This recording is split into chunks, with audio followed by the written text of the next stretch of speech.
I know that for myself, I actually started doing shellfish warden patrol and constable work in the town of Steuben in 1972. So I've been in it a while. I've been a full-time law enforcement officer and chief of police in the town of Milbridge now for 19 years, and I've been doing shellfish in Milbridge since '97 as well. When I took the position in Milbridge as a law enforcement officer, they decided to bring their shellfish ordinance back, and they knew that I had been a shellfish warden, so they asked me to get on board. I did that, and as part of what I do, I'm a lot different than probably everybody else on this group, because I'm also the town manager and everything else in town. So I actually help run all the shellfish meetings. I help do all the minutes. I have actually do all the grants and so forth for the town of Milbridge. So I have been responsible for doing code enforcement stuff as well. So I have, which I'm very proud of, have cleaned up 50 failing sewer systems along the shore, which has opened up a lot of clam flats for us. And in dollars, that is right around $150,000 that I was able to bring into town just to clean those sewer systems out. I also oversee our sewer plant in town, which I make certain that we keep everything right to the maximum so that we meet all requirements. I also do about everything in town that you can imagine to help ensure that all of our clam diggers get the jobs that they need to and that they follow the law. That's one of my primary goals, is to make certain that everybody is legal. So that's just a little bit about me. You forgot to mention you plow snow. While I do a little of it, I have actually had to plow snow during the winter because my plow guys was out sick and one died one month. So.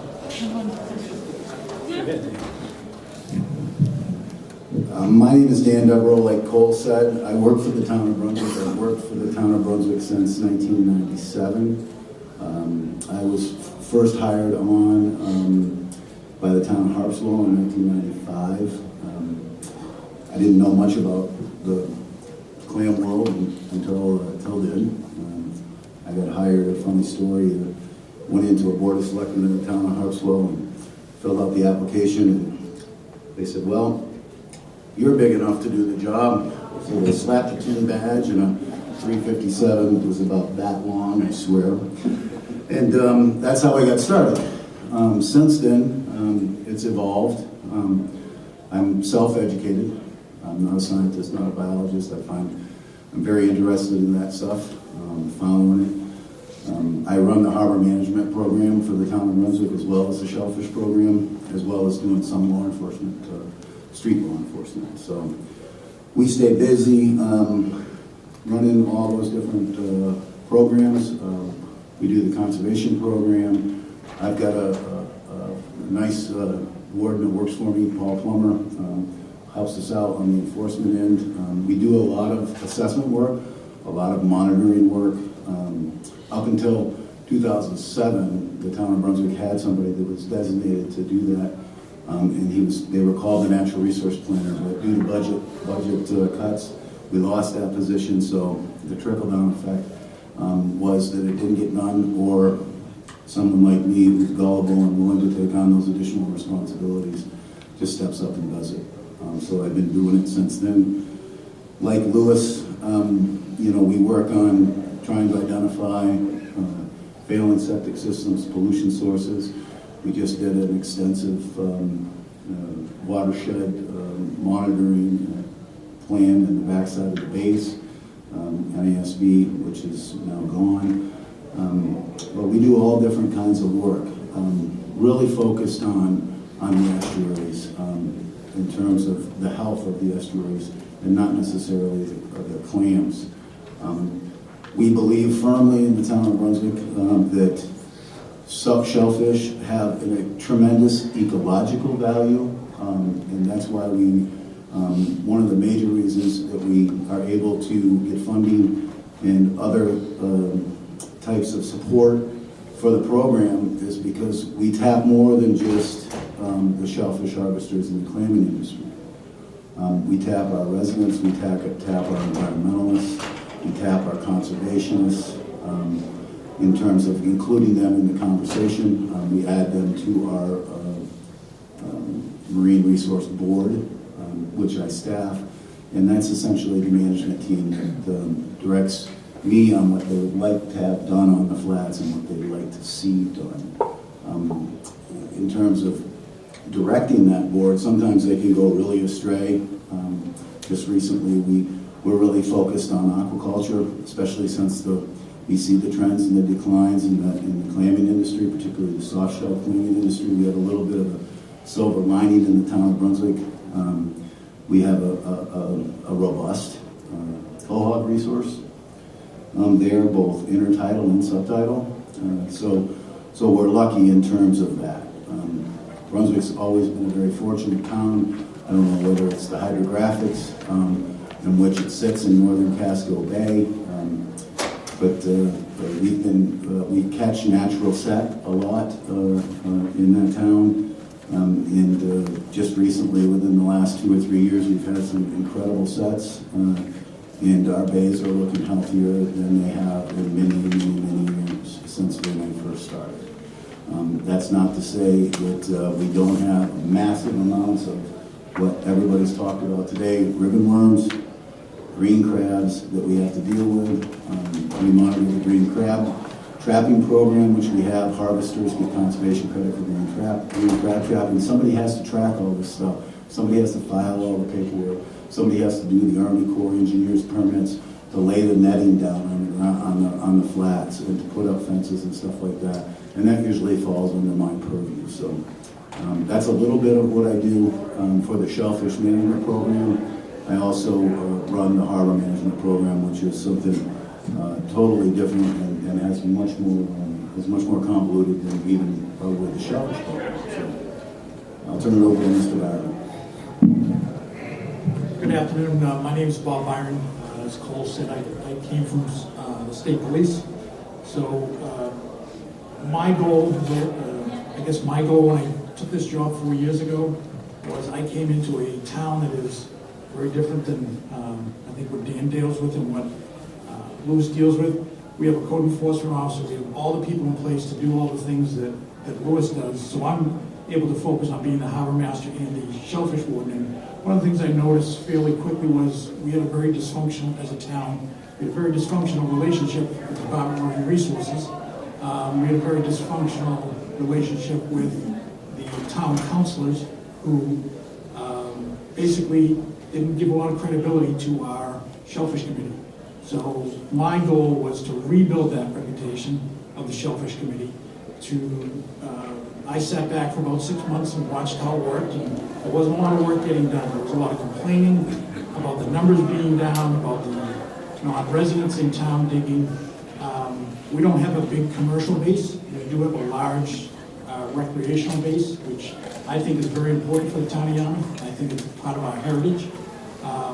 So basically what I've focused on the last 4 years is rebuilding that reputation with Cole's assistance and Pete Thayer's assistance and Terry Dane's assistance. I think when somebody calls from the town of Yarmouth now, maybe we don't get that big cringe on the other end of the phone. We've actually been able to put a conservation program in place, which was missing for several reasons. One being the Department of Labor issue. We've resolved that with the assistance of Hopswell and several of the other towns. We do the same thing. We give relief if people participate in a conservation program towards their license fee. But the reputation has come back with the town councilors. I've had Shellfish Committee members make presentations to the town council. And over time, that has improved. So I think Yarmouth has the same issues that most towns on the coast have, is we have seen a huge decline. Cole and I talked about it yesterday. A huge decline in our landing numbers for multiple reasons. We are one of the few towns that allow decoration, which is another conflict that I deal with our commercial diggers and the decoration companies. So far, I think we've mended some of those fences, and I've gleaned a lot of information from Dan because he's much more well-versed in these processes than I am, and I am all in favor of not reinventing the wheel. So that's been my primary goal, is just to reestablish our reputation with, again, DMR and the town itself.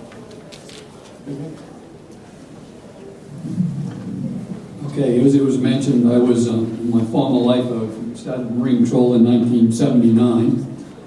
I did a stint which was strictly enforcement, and the town of Gouldsboro came to me when the Shellfish Warden they had decided he was no longer going to do it, and I was asked to put it the way some people spoke, Gouldsboro was the Wild Wild West. The meetings were very dysfunctional. They couldn't accomplish anything. Being the type of person I was, I said that I would accept the challenge, and it was a little bit of a challenge, but Bridie's been to a few of my meetings, and she said she's seen changes, and the biologists have seen changes. It wasn't all me. Being from law enforcement, I'm kind of firm. It's like these gentlemen are. They've all got law enforcement backgrounds. We go in, we're going to take care of business. It was mentioned earlier that I convinced the diggers with a little bit of reluctance and a little bit of discussion, actually, I'm going to say a little, but it was actually a lot, to implement the first maximum size clam, of 4 inches for a maximum size clam. And I told Heidi a little earlier on to stand by, because I'm going to try to get them to reduce it again. I think it's important. I'm not a scientist. I've relied highly on Heidi's advice in direction and looking at what's worked in other towns, because it doesn't necessarily work in Gouldsboro, because it works down in Brunswick or Freeport or Milbridge or whatever. But you got to be open to the ideas and willing to try it. So the guys that finally got on the board, they were willing to do something. There was a group of guys that wanted to do something and improve the industry, and then we have the group of guys that wanted to go to work and didn't want to do anything. They just want to dig their bushel or 2 clams a day and not do anything to help the resource. We have a tremendous green crab problem. So after a little bit of discussion and talking about green crabs, I went, and with my committee, I got approval from the selectmen. After going up, I had a small trap built, and each one of my diggers with 1 or 2 traps that they take and set during the tide, and they harvest the green crabs. We're on a special permit to capture those crabs. They bring them in. The biggest problem we had was finding a place to take care of them when they brought them in. Had a couple of harvesters that didn't do it all summer, but they got about 65 bushel of green crabs apiece. Just setting these traps, they're only 2 feet long, about 9 inches high and a foot wide, and they just carry them out, set them, pick them up when they come back. So I have encouraged some of those guys, and the naysayers that didn't want to bother with it, when I asked about how many green crabs at the last meeting, so I could tell Hannah, because I'm under a special permit, approximately how many green crabs were harvested in the town of Gouldsboro, and how many crabs, how much time it actually took. Some of the other guys decided to buy into it. So I've got more guys next year that have decided to take 1 or 2 of these traps and try it. So I run the meetings. I'm definitely not the leader, but I'm the suggestion box to the people that want to listen. And there, as I said, there is a core group that will listen, and they're accepting the ideas. And we don't accept them all, but they discuss it, and we're moving forward in the town of Brunswick.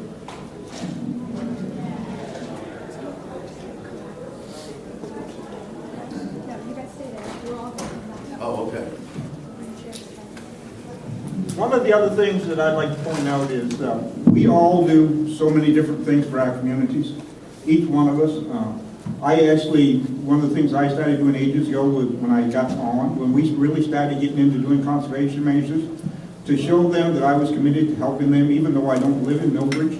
I actually go out and dig clams and help brush and help net right alongside of them, which I know my counterparts do the same thing, and that shows them that we're not just the enforcement arm. We are a big component and support everything they're doing, and we'll work beside them to help them do it.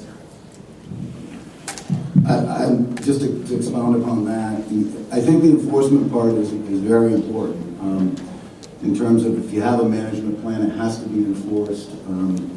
But there's so much more involved in shellfish management and in the shellfish industry. And like Lewis just said, part of that is gaining the respect of the harvesters within your community. And if they respect you, then you might be able to guide them or lead them in a direction. And that's what we do on our committee, is we plant ideas and kind of let them run with it. For instance, the intertidal aquaculture idea. That's a controversial idea. It's highly contentious in Freeport and in other towns.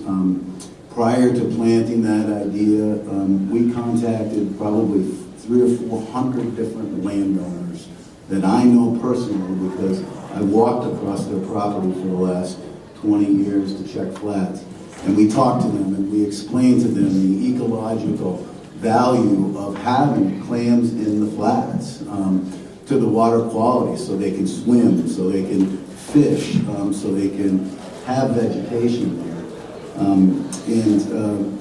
It's received pretty well in the town of Brunswick. We have, I think, one of the few, we will have one of the few intertidal leases with a commercial harvester planting and growing clams.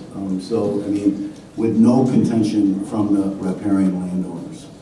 So it's important. Enforcement is important, yes, but there are a lot of other dynamics, and I think all of my colleagues that sit at the table will agree. And sometimes they're very dynamic and they change from month to month.